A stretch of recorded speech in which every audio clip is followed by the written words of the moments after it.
আইনালাজি সাহেব, আইনালাজি সাহেব, কি অবস্থা আপনার? আলহামদুলিল্লাহ, আমার তো অবস্থা ভালো। তার তোমার জাকাতের কি খবর? জাকাত? ও ভালো কথা।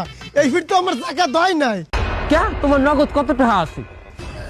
হ্যাঁ, প্রায় 12 কোটি টাকার মতো আছে।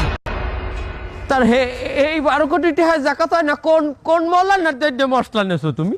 আরে মিয়া, মশলা জানতে কি মাওলানা লাগে? মশলা মিয়া আমার দেহে, আমার চুল তো আর বাতাসে পাকে নাই। এ মিয়া, আমি একটু দেনায় আছি, হ্যাঁ, আর দেনা থাকলে হ্যার ওই জাকাত খরচ হয় না, হ্যার দিয়ে জাকাত হইবে না। তা তোমার তো লোনের কোনো দরকার আছে না, তুমি তো ব্যবসায় কোথাও ইনভেস্ট করবে না, লোনটা নিলা কিসের জন্য?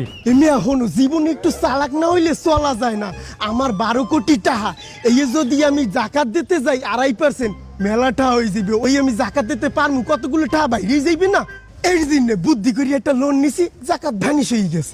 ডাক্তার ইউনূস নোবেল দিছে কেটা? নোবেল তো ওরে দেওয়া উচিত। কাকা, ইউনূস